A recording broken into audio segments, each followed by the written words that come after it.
카나는 코프 요드 눈이에요. 눈이 쌍수로 들어가 있어요. 코프는 그리스도의 소망이 어디에 떠오르냐면 마음 안에 떠올라요. 그래서 바다가 여러분들 마음이고 그 바다에는 태양이 떠올라야 되는 그것을 코프, 소망이라고 말한단 말이에요. 그러면 오늘 이 지금 카나안이라는 것이 집, 종지 뭐 이런 걸로 쓰여 있거든요. 그러면 집은 우리 마음밖에 없잖아요. 그렇죠? 그럼 그곳에 그리스도의 소망이 있는 곳이 집이란 말이에요.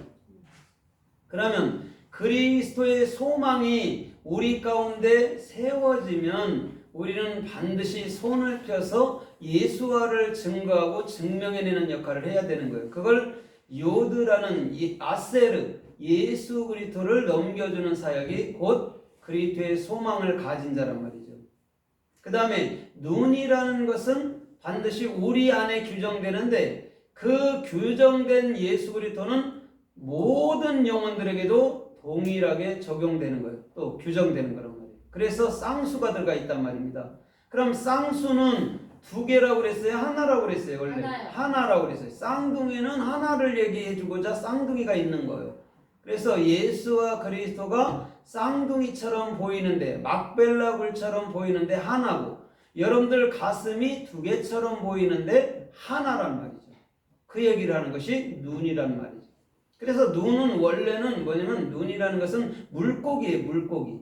그래서 우리 왜 그 정자처럼 동그란 거 있고 꼬리가 있는 것처럼 옛날에는 시나이 문자는 그렇게 그려놨어요. 고대 히브리 문자는 그렇게 그려놨단 말이에요. 그걸 눈이라고 얘기한단 말이에요. 그래서 그걸 물고기 이렇게 얘기하는 거예요.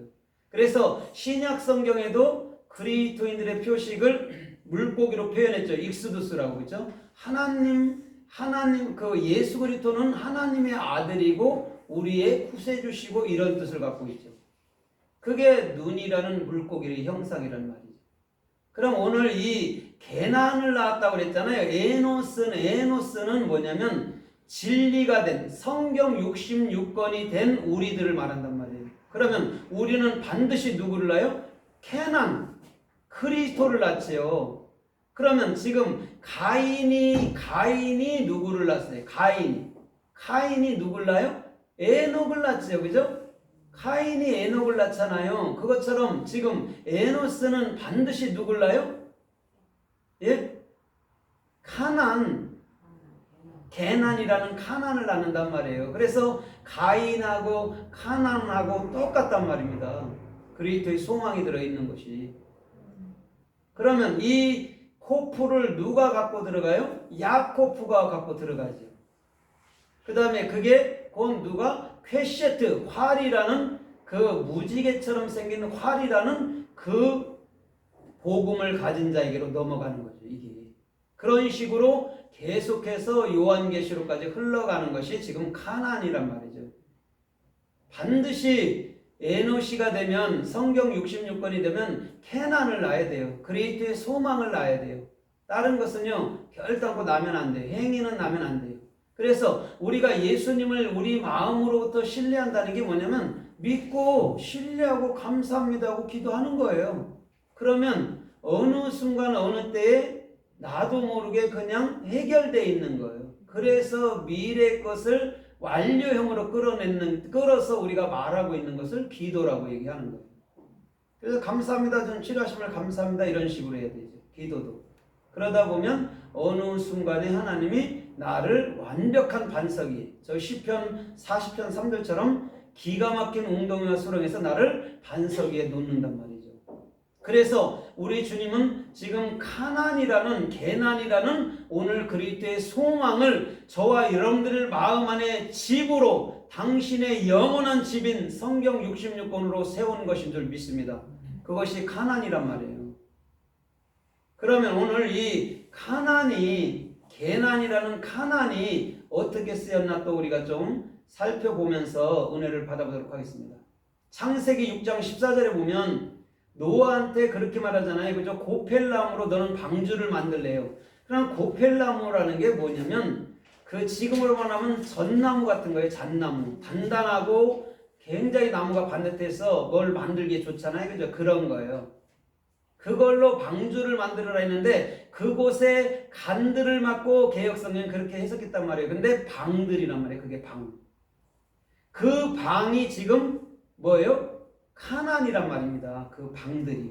그럼 노아의 방주 안에는 반드시 뭘 만들었어요? 방을 만들었어요. 우리가 거처할 방을. 그럼 노아의 방주가 누구냐고? 곧 예수 그리스도이고 그 예수 그리스도는 성경 66권이고 그 성경 66권은 저와 여러분들 마음 안에 영원한 집이 되는 것인 줄 믿습니다. 아멘. 왜 성경 66권이 집이냐면 그곳에 그리스도가 들어오기 때문에 그런 거예요. 그래서 여러분들 그 테바라는 그 방주가요 성경 66권이에요. 근데 어디에서 죽어요 그것이요? 십자가에서 죽는 게 테바란 말입니다. 그래야지만이 그리스도가 저와 여러분들 마음 안에 영원한 방주로서 거하시는 거예요. 그래서 그 방주 안에는 반드시 저와 주님과의 사이만 온전된 관계 속에서만 그 방주가 지어져야 될 줄 믿습니다. 그래서 그곳에 동물들이 들어갔다고 얘기하는데요. 우리가 생각하는 동물들이 아니에요. 죄송합니다.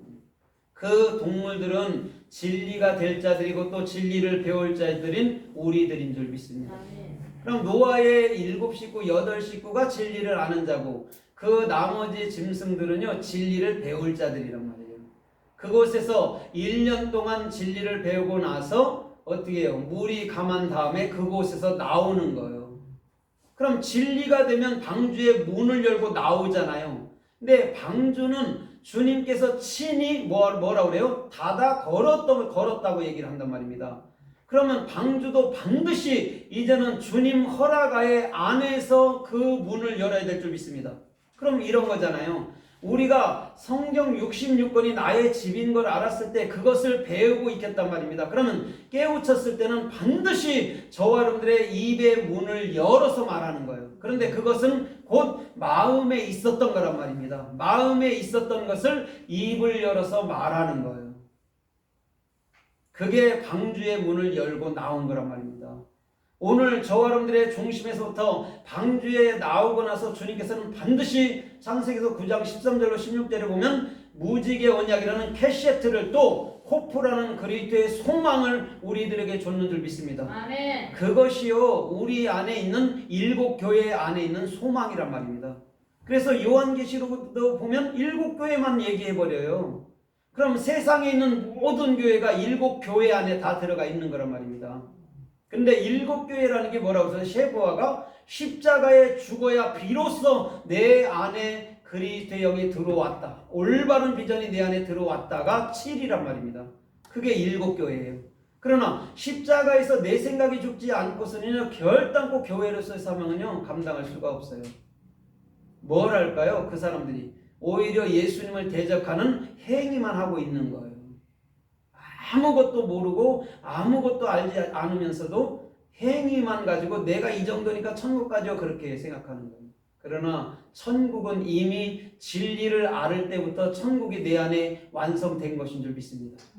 내 안에 있었잖아요. 천국이 처음부터 베레시드 나를 만들 때부터 그것을 발견해내는 것뿐이란 말입니다. 그래서 마태복음 13장에도 어떤 농부가 그쪽 그 밭을 사잖아요. 그 밭에서 또 보화가 발견되니까 그 밭을 팔아 보화를 산단 말입니다. 그럼 그 밭이 어디예요? 우리 마음이잖아요. 그곳에 보배이신 그리스도가 있다면 우리는 나의 모든 것을 내려놓고 그리스도라는 그 보배가 나 자신이었다는 걸 알면 되는 거예요. 그러면 주님은 태초에요 상고인 그분, 나의 롯이 나의 머리인 그분은요 나를 떠난 일도 없고 나를 배반한 일도 없단 말입니다. 그러나 인생은요 끊임없이 하나님을 배반해버려요. 그런데도 불구하고 주님, 나의 머리인 주님은요 끝까지 책임져 내는 거예요. 그래서 모든 사람들에게 동일하게 평등이라는 죽음을 만들어 놓고 부활이라는 또 평등한 부활을 다 만들어 버린 거예요. 그럼 십자가는 죽음과 동시에 부활이에요. 그러면 이것이요 좋은 죽음이란 말입니다. 비단 육체만 죽었다 그런 것이 아니에요. 우리가 살아있는 동안 내 생각을 죽여나가는 거죠. 그게 십자가란 말이죠. 그러면 그리스도라는 참 영의 말이 나의 머리가 돼서 그게 부활의 생명 속에 살기 때문에 더 이상 이 땅의 육체적인 삶에 관계되지 않을 줄 믿습니다. 아멘. 영으로 살기 때문에 그렇다는 거예요. 그걸 모르면 그냥 어떻게 해서 천국이나 가볼까 해서 그 예수님 비유 맞추는 그런 아전 같은 내시 같은 사람밖에 안 된단 말이에요.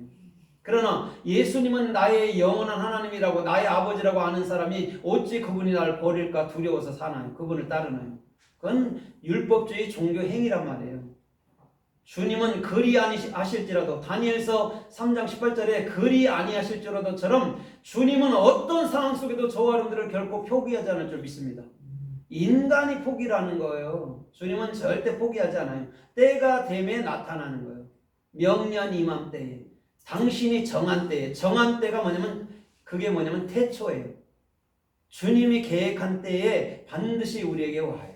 그래서 그에게 참된 열매인 이삭을 주는 것처럼 똑같이 그렇게 주십니다. 그래서 저와 여러분들이 늘 그분을 고대하고 주께서 하실 일에 대해서 감사하면서 그분을 바라볼 수밖에 없는 존재가 우리란 말이에요. 그래서 민수기서 24장 21절에도 보면 주님께서 갠 족속을 비유로 이렇게 말하면서 너희의 거처는 견고하도다 이렇게 얘기한단 말입니다. 지금 갠 족속이 뭐냐면 지금